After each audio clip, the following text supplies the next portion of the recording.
বলিউড বাদশাহ শাহরুখ খানের জন্মদিন আজ। বলিউডের সবচেয়ে ধনী তারকা তিনি।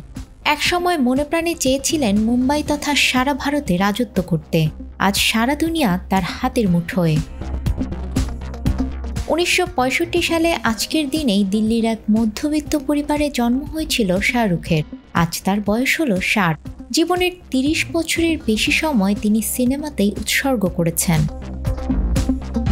তার শৈশব এবং কৈশোর জুড়ে অভিনয় নৃত্যের প্রতি আগ্রহ ছিল প্রকট।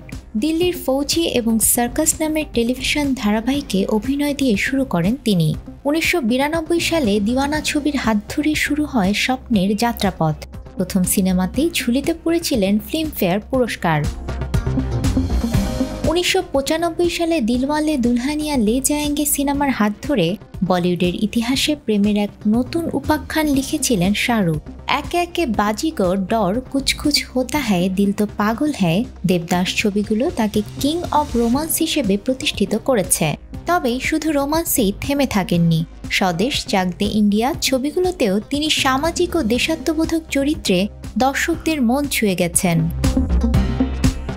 শাহরুখ নিজেকে ভারতের গণ্ডি পেরিয়ে গ্লোবাল স্টার হিসেবে প্রতিষ্ঠিত করেছেন। তার স্টারডম আমেরিকা, ইউরোপ, মধ্যপ্রাচ্য, এশিয়ার নানা দেশে ছড়িয়েছে বিশাল ফ্যানবেসের মাধ্যমে। প্রতি বছর জন্মদিনে হাজারো ভক্ত বিদেশ থেকে তাকে দেখতে আসেন। তার মানবিকতা, বিনয়, সততা তাকে চলচ্চিত্রের বাইরেও মানুষের কাছে প্রিয় করেছে। তবে বিতর্কও এড়ায়নি। কখনো কখনো তার বক্তব্য বা কাজ নিয়ে সমালোচনা হয়েছে, কিন্তু তিনি সবসময় আত্মবিশ্বাস, শ্রম, মেধার বিকাশ ঘটিয়ে এগিয়ে গেছেন। শুভ জন্মদিন শাহরুখ খান।